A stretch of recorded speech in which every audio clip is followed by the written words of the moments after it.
क्या हाल। आज के इस वाले वीडियो के अंदर मैं 146, 147, 148 कुल 3 चैप्टर्स को एक्सप्लेन करूंगा। जिन्होंने भी अभी तक पुराने चैप्टर्स का एक्सप्लेनेशन नहीं देखा है देख लो, क्योंकि मैं रिकैप नहीं देता। तो फिर आगे बढ़ते हैं।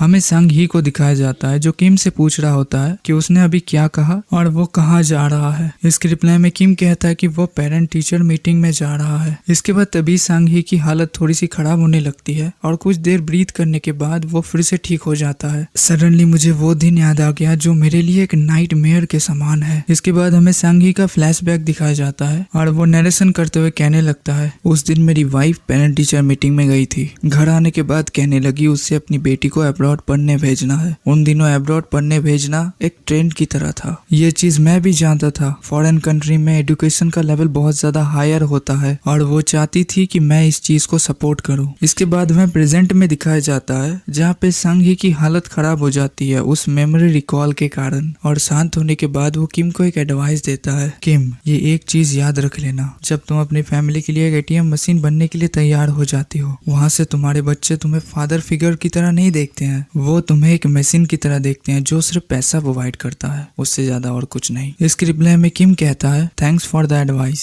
और वहाँ से जाते हुए कहने लगता है, मैं इस चीज का अच्छे से ध्यान रखूंगा। और किम अपने मन में सोचने लगता है, ऑल्दो मैंने ये कह तो दिया। और बीच रास्ते में किम को मैनेजर सिन मिल जाती है और वो पूछती है, देख के लग रहा है तुम बहुत ज्यादा नर्वस हो, इसीलिए डायरेक्टर ने स्पेशली तुम्हारे लिए एक व्हीकल प्रोवाइड किया है मिस्टर किम, तो आप जब वहाँ पे पहुंचे तो आपको इंफीरियर फील ना हो। और ये कहने के बाद वो किम को गाड़ी की चाबी देती हैं और किम गाड़ी के अंदर घुस जाता है। और उसमें मैनेजर सिन कहने लगती हैं, अगर तुम इस गाड़ी को स्कूल लेके जाओगे तो किसी की हिम्मत नहीं होगी तुम्हें पोर्टली ट्रीट करने की। और ये सुनने के बाद किम गाड़ी स्टार्ट करता है और वहाँ से चला जाता है। और किम गाड़ी चलाते हुए सोचने लगता है, अगर पास्ट में मुझे कोई इतनी महंगी गाड़ी ऑफर करता मैं इसे कभी एक्सेप्ट ही नहीं करता। लाइफ के इतने सारे एक्सपीरियंस से गुजरने के बाद अब मैं इस मोड़ पे आ चुका हूँ जहाँ पे मुझे सोसाइटी के प्रिंसिपल को समझने में इतनी मुश्किल नहीं होती। ये रिडिकुलस है, लेकिन इस कंट्री के लोगों ने अपने आप को जज करके रखा है बेस्ड ऑन कहाँ पे वो लोग रहते हैं और कौन सी गाड़ी वो लोग चलाते हैं। यहाँ तक अपने लाइसेंस प्लेट की कलर और अपार्टमेंट एंट्री की परमिट तक हर कोई तुमसे पूछता है कि तुम्हारे पास शोहरत कितनी है। इसके बाद तुम्हें कैटेगरी दे दी जाती है जैसे तुम्हारी पूंजी तुम्हारी क्लास बताती है। लेकिन इस चीज के बारे में मैं जब भी सोचता हूँ मैंने ये चीज खुद से एक्सपीरियंस की है। ऑफ कोर्स ये ऐसा कुछ था जो मैं फिर से कभी भी एक्सपीरियंस नहीं करना चाहूंगा। एक सिंगल फादर की आंखों से अगर देखा जाए जो अकेले अपने बच्चे को बड़ा करता है, मैं अपनी बेटी को चाहता हूँ बिना किसी इंफीरियर फीलिंग के बिना बड़ा करना। और किम स्कूल पहुंच चुका था। वो गाड़ी से बाहर आता है और अंदर जाने लगता है और लोग उसे घूर घूर के देख रहे होते हैं और उसकी गाड़ी को तो कुछ लोगों ने घेर ही लिया होता है। और उस समय किम सोच रहा होता है, यही तो मैं चाहता हूँ, ये पहले जैसा नहीं है और मुझे कभी भी सेम फुल अपीयरेंस नहीं दिखाना पड़ेगा, यही ठीक है। इसके बाद तभी मिंजी अपनी डैड से मिलने के लिए आती है और अपने डैड को देखते हुए कहने लगती है, आप इतने ज्यादा नर्वस क्यों हैं? इसका कारण ये तो नहीं कि आप टीचर से मिलने जा रहे हैं इसलिए। इसके रिप्लाई में किम पूछता है, टीचर ऑफिस कहाँ पे है? और हमें सीन चेंज करके सीधा टीचर ऑफिस में दिखाया जाता है और वहाँ पे किम को मैडम ग्रीट करती है और वो कहती है, आप जरूर मिंजिन के फादर होंगे। मैं आपसे कुछ चीजों के बारे में डिस्कस करना चाहती हूँ, लेकिन आप पेरेंट्स ग्रुप चैट में नहीं है और ऐसा लगता है आप केटॉक जैसी चीजें यूज नहीं करते। और केटॉक के बारे में बात करो तो वो एक मैसेजिंग ऐप है जो कोरिया में यूज होता है और बहुत ज्यादा फेमस है। Back to story. और किम इसका कोई जेन्युइन रिप्लाई नहीं देता, वो थोड़ा सा मजाक कर देता है। और ये देखते हुए मैडम हंसते हुए कहती है, मैंने जैसा एक्सपेक्ट किया था उससे तो आप बहुत ज्यादा इजी गोइंग है। मिंजी ने मुझे बताया कि आप एक सोल्जर हैं, क्या आप मुझे बता सकते हैं what kind of soldier you are? इसके रिप्लाई में किम कहता है, मैं तो सिर्फ एक ऑर्डिनरी सोल्जर हूँ।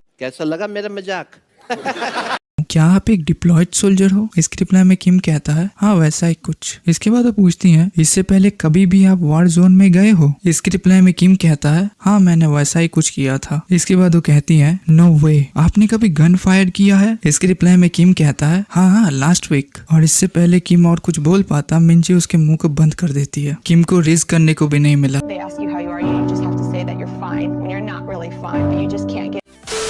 बैक टू स्टोरी, जहाँ पे मैडम कह रही होती है, लगता है आपकी बेटी के साथ आपका रिलेशनशिप बहुत अच्छा है। मिन जिन ने आपको वो बात तो बताई होगी अब्रॉड जाके पढ़ाई करने वाली बात, इधर फ्रांस और द यूनाइटेड स्टेट। इसके रिप्लाई में किम कहता है, मुझे उस चीज के बारे में पता है, लेकिन आप क्या मुझे डिटेल एक्सप्लेनेशन दे सकती हैं? इसके रिप्लाई में मैडम बोलती हैं, हाँ क्यों नहीं। मिन जिन ने एक फिल्म सिनॉप्सिस कंपटीशन में पार्टिसिपेट किया था। हमारे लिए भी ये चीज बहुत ज्यादा सरप्राइजिंग थी कि जो जज बने थे वो लोग ही डायरेक्टर्स थे, और इस सिनॉप्सिस का कुछ पार्ट हम लोगों ने फॉरेन कम्युनिटी में पोस्ट किया था और वो एक हॉट टॉपिक बन गया, और इस चीज से हम लोग भी शॉक्ड हो गए। इतना अटेंशन हम लोगों ने कभी एक्सपेक्ट ही नहीं किया था। इसके बाद वो किम के सामने 2 लेटर पेश करती हैं और कहती हैं, हमें 2 फिल्म यूनिवर्सिटी ने कांटेक्ट किया था, एक है फ्रांस और एक है द यूनाइटेड स्टेट, और ये स्टार्टिंग प्रपोजल है, तो वो चाहे तो इनरोल कर सकती है जितनी जल्दी वो हाई स्कूल से ग्रेजुएट हो जाती है, और आप इसके बारे में थोड़ा सा ध्यान से सोचना। इसके बाद हमें किम और मिंजी को कॉरिडोर में दिखाया जाता है और वो लोग स्कूल से बाहर जा रहे होते हैं। इसके बाद हमें फ्लैशबैक में दिखाया जाता है जहाँ पे मैडम किम से कह रही होती हैं, मिस्टर किम आप तो ये जानते हैं जब आर्ट और फिजिकल एजुकेशन फील्ड की बात की जाती है तो उसमें बहुत ज्यादा पैसा लगता है। इसके अलावा क्योंकि ये एक फॉरेन यूनिवर्सिटी है तो आपको कुछ प्रॉब्लम्स हो सकती है, लेकिन ये एक बहुत बड़ी अपॉर्चुनिटी है। एक सिनॉप्सिस से इतना ज्यादा अटेंशन मिलना ये इससे पहले कभी भी नहीं हुआ। ये वेल डायरेक्टेड है। इसकी स्टोरी ऐसी है जैसे खुली हवा में सांस लेना, तालियों के अलावा कुछ मिला ही नहीं। पर्टिकुलरली एक चीज के लिए जजेस ने हाईएस्ट स्कोर दिया है, वो है the portrayal of the father, और ये सुनने के बाद किम भी हैरान हो जाता है। इसके बाद हम लोग फ्लैशबैक से रियलिटी में शिफ्ट करते हैं और मिंजी अपने पिता के साथ चलते हुए कहने लगती है, आपको ओवरडू करने की कोई जरूरत नहीं है, मैंने सिर्फ एक हॉबी की तरह इसे किया, और जो भी हो ग्रेजुएशन तक तो अभी बहुत टाइम है। इसके बाद तभी किम गाड़ी की चाबी को दिखाता है और उस गाड़ी की चाबी को देख के मिंजी पूरी तरीके से हैरान हो जाती है और किम कहने लगता है, पैसों के बारे में मत सोचो, रिसेंटली मैंने अपने सैलरी के बारे में बातचीत की है, तुम्हारे करियर को सपोर्ट करना मेरे लिए कोई बर्डन नहीं है। इसके बाद उन दोनों को हम लोग गाड़ी के अंदर देख पाते हैं जहाँ पे किम गाड़ी चलाते हुए कहने लगता है, मैं सिर्फ एक चीज के बारे में ही सोच रहा हूँ, कुछ समय के लिए हम लोगों को अलग अलग रहना पड़ेगा। अगर अब्रॉड में तुम्हारे साथ कुछ भी हो जाता है तो मैं इमीडिएटली रिस्पॉन्ड नहीं कर पाऊंगा, लेकिन मैं नहीं चाहता हूँ तुम इस अपॉर्चुनिटी को मिस कर दो, तो मैं कोई एक रास्ता ढूंढ लूंगा। इसके बाद हमें टॉम ली को दिखाया जाता है जिसको किम ने हर एक चीज बता दी है, और ये सब सुनने के बाद टॉम ली रिप्लाई देता है, जितने दिन तुम्हारी बेटी अब्रॉड में पढ़ाई करेगी तुम चाहते हो विदेश में काम करना। इसके रिप्लाई में किम कहता है, हाँ यही प्लान है, ग्रेजुएशन के बाद उसे अब्रॉड भेजना। इसके बाद टॉम ली पूछता है, कहाँ? इसके रिप्लाई में किम कहता है, I think it will be either France और द यूनाइटेड स्टेट, क्योंकि इससे मेरे बच्चे का फ्यूचर जुड़ा हुआ है, तो मैं हर एक तरह से उसकी मदद करना चाहता हूँ। और टॉम ली कुछ देर सोचने के बाद रिप्लाई करता है, नो, ऐसा तो नहीं लगता कि वो अभी अब्रॉड जाने वाली है, और किसको पता फ्यूचर में क्या होने वाला है। और तुम इतने ज्यादा कॉन्फिडेंट कैसे हो कि तुम उसे अब्रॉड भेज ही दोगे? इतना कॉन्फिडेंस आता कहाँ से है? बिसाइड तुमने मुझसे बहुत उधार लिया है, वो सब तुम्हें लौटाना है मुझे। देन एक ही रास्ता है, मेहनत से काम करो, जितना जल्दी हो सके मुझे पैसे लौटा दो। दिस और दैट,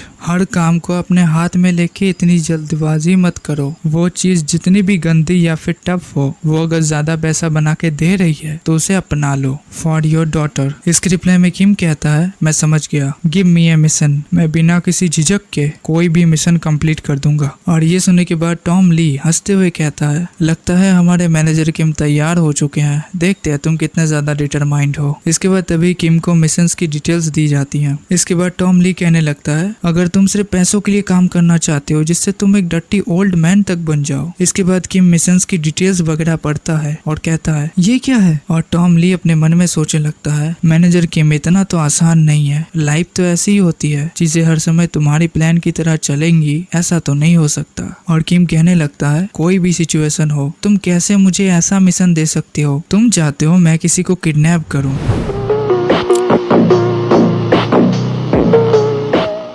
इसके बाद हमें किम को गाड़ी चलाते हुए देख पाते हैं और हमें फ्लैशबैक में दिखाया जाता है और किम पूछ रहा होता है, क्या चल रहा है अभी? तुम चाहते हो मैं किसी को किडनैप करूं? मोर ओवर ये पुलिस वाला परफेक्टली फाइन है, तुम सच में चाहते हो मैं इसे किडनैप करूं? और अभी तुम्हारे पास सिर्फ यही है। इसके रिप्लाई में टॉम ली कहता है, मैनेजर किम तुम्हें पैसों की जरूरत है, मैं जानता हूँ ये नौकरी थोड़ी सी सेडी है, मैंने तुम्हारे लिए मोस्ट प्रॉफिटेबल चीज ढूंढी है, अगर तुम करना नहीं चाहते तो मैं ये काम किसी और को दे दूंगा। ये चीज तुम्हें पता होनी चाहिए। काम करने के बाद जितना पैसा मिलता है इसमें 3 गुना ज्यादा पैसा मिलेगा। और किम को ये चीज पता थी यहाँ पे कुछ ना कुछ तो गलत है। ये सिंपल पुलिस किडनैपिंग नहीं है, समथिंग बियॉन्ड है। इसके पीछे कोई एक छिपा हुआ राज है। इसके बाद टॉम ली कहता है, let me tell you one thing manager Kim, someday I am planning, तुम्हें बहुत ज्यादा इंपॉर्टेंट टास्क देना है मुझे। मैंने तुम्हें इसके बारे में पहले क्यों नहीं बताया? इसके पीछे का कारण है क्यों मैंने the white tiger job centre बनाया। मैंने तुमसे कहा था जब समय आएगा तो तुम मेरी मदद करोगे। तुम्हें नहीं लगता समय आ चुका है कि तुम अपने आप को थोड़ा सा चेंज कर लो? Think about it carefully manager Kim, तुम्हें अपनी बेटी के बारे में भी सोचना पड़ेगा। इसके बाद किम को उसकी बेटी की कुछ बातें याद आती है जहाँ पे वो कह रही होती है, डैड अब चिंता मत कीजिए, मैं और भी मेहनत से काम कर रही हूँ। वीकेंड्स में मैंने पार्ट टाइम काम करना भी शुरू कर दिया है और मैं ये भी ध्यान रखूंगी कि मेरे ग्रेड्स कम ना हो जाए। और किम ये काम करने के लिए मान जाता है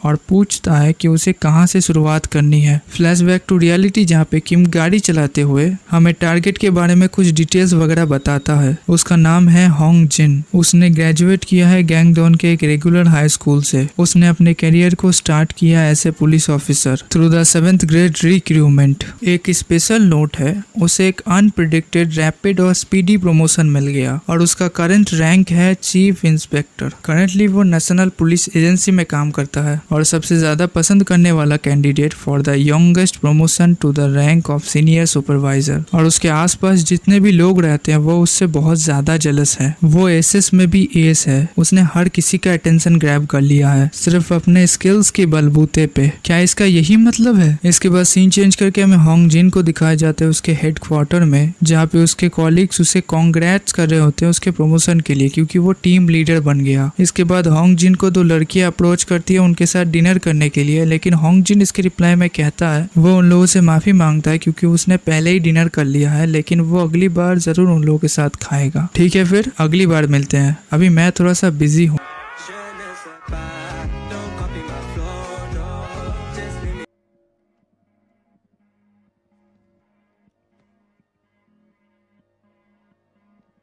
उन लड़कियों के पीछे एक बुढ़ा ऑफिसर उन लोगों के ऊपर चिल्ला रहा होता है कि वो लोग अभी तक नहीं गए काम करने के लिए। और वहाँ पे और 2 ऑफिसर्स थे, जहाँ पे पहला ऑफिसर कह रहा होता है लड़कियों को बात करने को मिल जाए तो काम करना नहीं चाहती। इसके बाद दूसरा ऑफिसर होंगजिन के बारे में कह रहा होता है हम लोग जब जवान थे उससे तो बहुत ज्यादा बेहतर थे। और पहला ऑफिसर भी इस बात पे एग्री करता है। इसके बाद फिर से वो दूसरा ऑफिसर कहने लगता है तुमने लीडर पार्क के बारे में रिसेंटली एक र्यूमर सुना है? तुम क्या जानते हो टीम लीडर पार्क हर समय कौन सी जानकारी लेके आते हैं? कुछ लोग कहते हैं उसे ये सब जानकारी किसी एक पर्सनल इन्फॉर्मेंट से मिलती है, लेकिन ये कोई एवरीडे पर्सनल इन्फॉर्मेंट नहीं है। यहाँ पर भी एक र्यूमर है that someone is banking him up. इसके बाद सीन चेंज करके हमें होंगजिन को उसके गाड़ी के अंदर दिखाया जाता है। इसके बाद वो बैक मिरर में देखता है कि उसके गाड़ी के बैक सीट में कोई बैठा हुआ है और वो कहता है कौन हो तुम मेरे गाड़ी के अंदर कैसे आए? और उसके बैक सीट में बैठा हुआ बंदा और कोई नहीं किम है। वो कहता है होंगजिन मुझे कुछ देर तुमसे बात करनी है। और होंगजिन पूछता है बात? तुम मेरे से क्या बात करना चाहते हो? इसके बाद सीन चेंज करके हमें टॉम ली को दिखाया जाता है जो कॉफी खाते हुए मैनेजर सिन से कहता है मैंने तुम्हें हर एक चीज के बारे में पहले ही बता दिया था। What is this police kidnapping? असल में तुम कहना क्या चाहती हो और तुम मुझसे क्या चाहती हो? मैं इसके बारे में तुम्हें यहाँ पे और क्या एक्सप्लेन करूँ? इसके रिप्लाई मैनेजर सिन कहती है लेकिन क्या आप सच में सोच रहे हैं आप मैनेजर किम को पालतू बना पाएंगे पुलिस किडनैपिंग वाला टर्म यूज करके? मैं समझती हूँ डायरेक्टर, आप मैनेजर किम को पालतू बनाना चाहते हैं और उससे आप बुरे काम करवाना चाहते हैं, लेकिन सच बात यही है वो पुलिस ऑफिसर भी ईमानदार नहीं है। Is he? इसके रिप्लाई में टॉम ली कहता है वाओ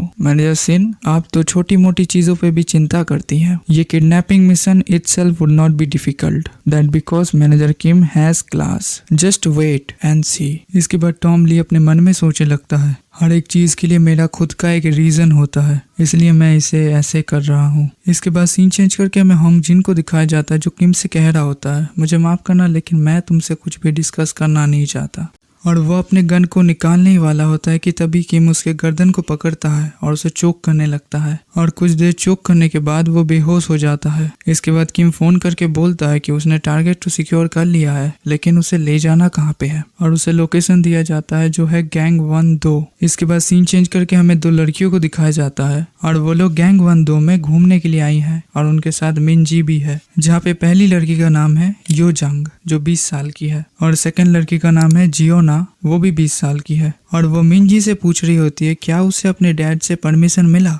इसके रिप्लाई मिनजी कहती है वेल यस बट। इसके बाद हमें एक फ्लैशबैक का सीन दिखाया जाता है जहाँ पे मिनजी योगा कर रही होती है और फोन पे योनजंग से बात कर रही होती है और मिनजी कह रही होती है तुम कह रही हो यंग गैंग 1-2 में पार्ट टाइम जॉब की अच्छी अपॉर्चुनिटी है। और इसके रिप्लाई में योनजंग कहती है और मैंने ये भी सुना है साधारण घंटों के काम से वो लोग 3 गुना ज्यादा पैसे देते हैं। और ये सुनने के बाद मिनजी पूछती है ये तो सिर्फ एक सर्विंग जॉब है, तो फिर वो लोग इतना वेतन क्यों दे रहे हैं। इसके रिप्लाई में योजंग कहती है एपिडेंटली उनके पास कोई चॉइस ही नहीं है क्योंकि वहाँ पे बहुत सारे कस्टमर्स आते हैं, क्योंकि गैंग 1-2 इन दिनों बहुत ज्यादा पॉपुलर बन चुका है। इसके रिप्लाई में मिनजी कहती है लेकिन मैं इतनी दूर जा रही हूँ, मुझे अपने डैड की परमिशन चाहिए। और ये सुनने के बाद योजंग कहती है वाओ तुम तो बहुत ज्यादा ट्रेडिशनल हो, अगर तुम्हें अपनी डैड की परमिशन मिल जाती है then why don't we make it 1 night. ये 2 दिन का ट्रिप रहेगा, एक दिन हम लोग बीच में एंजॉय भी करेंगे। मैं अपने लिए एक स्विम सूट बाय कर रही हूँ और मैं तुम्हारे लिए भी कर दूंगी। और ये सुनने के बाद मिनजी कहती है ठीक है मैं समझ गई, फिर मैं अपने डैड से परमिशन लेने की कोशिश करती हूँ। इसके बाद फ्लैशबैक टू रियलिटी जहाँ पे मिनजी सोच रही होती है फॉर सम रीजन मुझे नहीं पता उनके अंदर क्या चल रहा था, डैड ने पार्ट टाइम जॉब के लिए तो अलाउ कर दिया, मोर ओवर मैंने उन्हें बताया तो है कि मैं गैंग 1-2 जाने वाली हूँ और उन्हें देख के ऐसा भी नहीं लगा कि उन्हें इस चीज में कोई इशू है। Is he okay? अगर इस वास्ट गैंग 1-2 में कुछ प्रॉब्लम्स आ भी जाती है what could possibly happen. That's right, मैंने ये भी सुना है experience is the key element in film making. Let's go. हमारे जवान होने का हमें सबसे ज्यादा फायदा उठाना चाहिए bye gaining all kind of experience. चलिए हम लोग कोई भी एनकाउंटर को फेस करें और उस पर विचार करें as part of our experience. इसके बाद सीन चेंज करके हमें 2 कपल्स को दिखाया जाता है जो लोग बहुत ज्यादा गुस्सा हो रहे होते हैं क्योंकि उनका खाना उन्होंने बहुत पहले ऑर्डर दिया था और अभी तक वो बना ही नहीं। और जो खाना बना रही होती है उसे वो लड़का कहने लगता है खाना बनाने के लिए जो भी सामग्री चाहिए वो सब तुम खेत से उठा के लाई हो, फिर खाना बना रही हो क्या। इसके रिप्लाई में वो लड़की कहती है कुछ देर रुको मैं दे दूंगी तुम्हें। और वो लड़की सोचने लगती है मैं इतनी दूर यंग आई ऐसे लोगों को सर्व करने के लिए। अगर मेरे डैड ने पास्ट में उस सिचुएशन को एक्सपीरियंस ना किया होता तो मैं इतनी ज्यादा बेकार जिंदगी ना जी रही होती, अगर वो कभी होता ही नहीं। जो लोग मेरे पुराने व्यूअर्स हो उन्हें पता है ये बंदी कौन है, इनके साथ क्या हुआ था, किम ने इनके साथ क्या ही कर दिया था। जिन लोगों को नहीं पता है मैंने ये सब एक्सप्लेन करके रखा है, वो सब मैंने अनलिस्टेड करके रखा है, मुझे स्ट्राइक ना आ जाए इसलिए, क्योंकि उनमें मैंने सिर्फ फोटो का यूज किया था, ना कोई मीम ना कुछ। तो मैं लिंक प्रोवाइड कर दूंगा, अगर तुम्हें देखना है देख सकते हो। और हायरी सोच रही होती है अगर मिंजी मुझे अभी इस स्टेट पे देखती है वो प्रोबेबली कहेगी वो रिलीव्ड है और सेटिस्फाइड है। इसके बाद हायरी कहने लगती है क्यों मेरे पास एक सक्सेसफुल फादर नहीं है तो मुझे ऐसी जिंदगी नहीं जीनी पड़ती।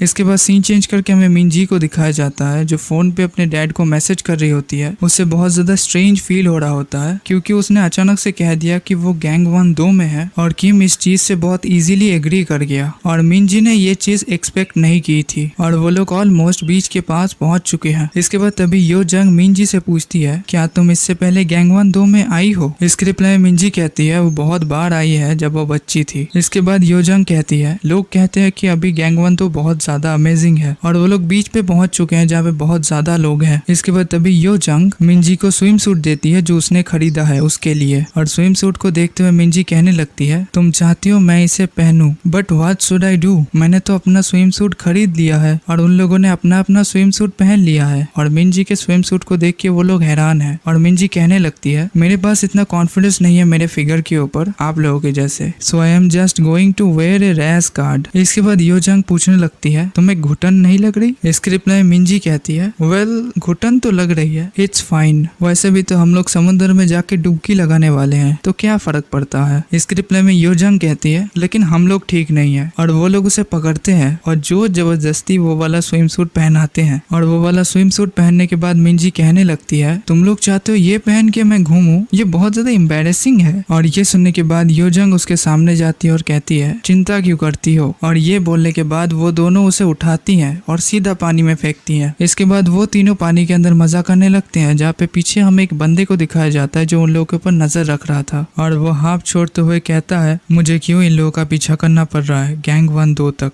और मुझे क्यों उस लड़की को प्रोटेक्ट करना है, क्योंकि वो मेरे बॉस की फ्रेंड की डॉटर है, इसीलिए। और ये बंदा एरिस से है, मतलब जिन चियोल ने उसे भेजा है, और ये एक नया बंदा है और इसका नाम है ताई यंग। इसके बाद ताई यंग कहने लगता है, मोर ओवर मुझे उन्हें प्रोटेक्ट भी करना है without getting caught. At this point they should just protect themselves. इसके बाद सीन चेंज करके हमें किम को दिखाया जाता है जो गाड़ी चलाते हुए सोच रहा था, मिंजी तो ठीक रहेगी क्योंकि वो बंदा है उसका ध्यान रखने के लिए। इसके बाद किम बैक मिरर से पीछे देखता है, शुरुआत से मुझे बहुत ज्यादा बुरा लग रहा है और ये लगातार हो रहा है, कुछ गलत होने का एहसास। इसके बाद सीन चेंज करके हमें एक कसिनो को दिखाया जाता है जहाँ पे एक बंदा जिसका नाम है योंग हो, जो किसी रीजनल कॉर्पोरेट सेंट्रल एसोसिएशन में काम करता है, और वो किसी के पास जाके कहता है, हम लोगों के पास मैसेज रिसीव हो चुका है व्हाइट टाइगर जॉब सेंटर की तरफ से, कैप्चर वाज सक्सेसफुल, और उन लोगों ने ये भी कहा है कि वो लोग जल्दी आ जाएंगे। इसके रिप्लाई में बंदा बोलता है, रियली टॉम ली से जैसा एक्सपेक्ट किया जा सकता है, मैंने ये सुना था उसने एक प्राइवेट इन्वेस्टिगेशन एजेंसी ओपन की है, दैट्स नाइस। अभी भी वो एक एक्टिव पुलिस ऑफिसर है, मुझे ये यकीन नहीं हो रहा कि उसकी तरफ से हर एक चीज खत्म हो चुकी है। और योंग हो जिस कंपनी में काम करता है उसका ये चेयरमैन है, इसका नाम है ड्यूक मैन। इसके बाद ड्यूक मैन कहने लगता है, वो हर समय ऐसा बंदा बना रहा जो पैसों के लिए कुछ भी करता है, मैं सरप्राइज नहीं हूँ कि उसने बिना किसी हेजिटेशन के चीजें कर दी। इसके बाद वो बेट कन्फर्म करता है और रिजल्ट में टाई आ जाता है जिसकी वजह से वो हार जाता है और वो वहां से उठ के चला जाता है, लेकिन जाते हुए कर्ज करता है कि तुम लोग बैंक करप्ट हो जाओगे। और ये सुनने के बाद तभी योंग हो बताता है, इस कसिनो में हमारे शेयर्स हैं, so it can not go bank corrupt. इसके बाद वो लोग कसिनो से बाहर आ जाते हैं जहाँ पे योंग हो पूछता है, वैसे मैं व्हाइट टाइगर के आदमी को कहाँ जाने के लिए कहूँ? इसके रिप्लाई में ड्यूकमैन कहता है, इतने बड़े गैंग 1-2 में सबसे अच्छी जगह कौन सी होगी? हमें होंग जिन का भी ख्याल रखना है क्योंकि व्हाइट टाइगर से हमारा पहले ही एक दोस्त है, और जाने से पहले क्या हमें थोड़ी सी मौज मस्ती नहीं करनी चाहिए? वो जगह अच्छी होगी, उन्हें कह दो यांग यांग आने के लिए। इसके बाद सीन चेंज करके हमें मैनेजर सिन को दिखाया जाता है जो फोन पे किम को कह रही होती है, हाँ मुझे पता है ये तुम्हारे लिए बहुत ज्यादा परेशानियों भरा हो सकता है, लेकिन और ड्रॉप लोकेशन भी क्लाइंट के रिक्वेस्ट का ही एक पार्ट है। इसके रिप्लाई में किम कहता है, ठीक है। इसके बाद मैनेजर सिन क्लाइंट के बारे में कुछ एडिशनल डिटेल्स देती हैं। वो हमारे डायरेक्टर के साथ बहुत लंबे समय से परिचित हैं और पास्ट में हमारे डायरेक्टर ने उनके साथ बहुत बार काम भी किया है। इंडस्ट्री के अंदर वो एक लेजेंड है, टाइसन ग्रेट माउंटेन चू ड्यूकमैन। ऑल पब्लिक डेवलपमेंट प्रोजेक्ट, इतने बड़े गैंग 1-2 रीजियन के अंदर हर एक चीज उनके हाथों से होके जाती है। इसके बाद सीन चेंज करके हमें ड्यूक मैन की तरफ दिखाया जाता है और उसे एक सिलेंडर वाला चिल्लाते हुए गाली दे रहा होता है और उस सिलेंडर वाले का नाम है कैंग, और वो ड्यूक मैन से रोते हुए कहने लगता है, तुम मेरे साथ ऐसा कैसे कर सकते हो? तुमने कहा था उसकी कोई कीमत ही नहीं है, तुमने कहा था मेरी सारी जमीन बेच देने को, लेकिन अभी वो जमीन सब लोग कह रहे हैं तुमने उसे रिस्टोर करके एक कैफे स्ट्रीट बना दिया है। तुम पहले से हर एक चीज के बारे में जानते थे। और वो ड्यूकमैन के कॉलर को पकड़ लेता है और उसे हिलाने लगता है और कहता है कि तुम एक स्कैमर हो। इसके बाद ड्यूकमैन कहने लगता है, हमारे मैनेजर कैंग एक चीज के बारे में ही जानते हैं और बाकी 2 के बारे में नहीं जानते हैं। अब मैं बात करता हूँ इस करंट सिचुएशन की। देख के ऐसा लग रहा है तुमने कुछ गलत समझ लिया है। पहली बात, वो जमीन वाज ओरिजिनली एन अबंडेंट और यूजलेस, घास और माउंटेन के अलावा वहाँ पे कुछ दिखता ही नहीं था। सेकेंड, मैंने उसे कैफे स्ट्रीट बनाया और ऐसा भी नहीं है कि वो अचानक से ही चेंज हो गया। मैं पर्सनली अलग अलग जगह पे जाके 1 साइट इंस्पेक्शन किया था। मैंने उसे ट्रांसफॉर्म करके कैफे स्ट्रीट बनाया। ऑफ कोर्स फ्यूचर में मेरा ये प्लान है गवर्नमेंट को इसके बारे में बताना और उन्हें भी इन्वॉल्व करना इस बिजनेस में। Anyway the order is just reversed. और थर्ड पॉइंट, इसके बाद ड्यूक मैन उसके सिलेंडर्स के ऊपर पॉइंट करते हुए कहने लगता है, अगर तुम मुझे मारना चाहते हो इन गैस सिलेंडर्स की मदद से तो फिर तुम्हें गिव अप कर देना चाहिए। इसके बाद ड्यूक मैन उन सिलेंडर्स के ऊपर मुक्का मारता है और उस मुक्के के इम्पैक्ट के कारण बाकी सब सिलेंडर्स नीचे गिर जाते हैं और जिस सिलेंडर के ऊपर उसका मुक्का लगा होता है वहाँ पे एक बड़ा सा छेद हो जाता है और उस छेद को देख के ड्यूक मैन कहने लगता है, ये क्या, ये तो सिर्फ एक एम्प्टी कंटेनर है। It always like this, I told you. तुम क्या सोचते हो तुम्हारे जैसे एक या फिर दो लोगों से ही मैं मिला हूँ। इसके बाद सीन चेंज करके हमें मैनेजर सिन को दिखाया जाता है जो किम से कह रही होती है, कसिनो, टूरिज्म, इवन फिशर्स, कोई भी ऐसी जगह नहीं है जहाँ पे उस आदमी का हाथ ना पहुँचा हो। He is a legend in many ways, specially business industry में वो एक विलक्षण आदमी होने के लिए बहुत ज्यादा फेमस है और एक बड़े player from private development project in gang 1-2। Please careful रहना क्योंकि तुम उसके नेक्स्ट मूव को प्रिडिक्ट कर ही नहीं पाओगे। इसके बाद सीन चेंज करके हमें ड्यूक मैन को दिखाया जाता है जो हंसते हुए कह रहा होता है, अब तुम समझे तुम्हें क्या करना चाहिए अगर तुम मुझे मारना चाहते हो तो। अगर तुम मुझे मारना चाहते हो ली डो क्यू के जैसे किसी को लाओ। तो फिर वीडियो में इतने तक ही रखते हैं। 3 चैप्टर में कितना लंबा वीडियो बन गया। अगर तुम लोग को मजा आया सब्सक्राइब कर लो, लाइक कर दो। अब मुझे प्रॉब्लम होगी एडिट करने में, क्या करे भाई, करना तो पड़ेगा। बाय। क्या माल है यार।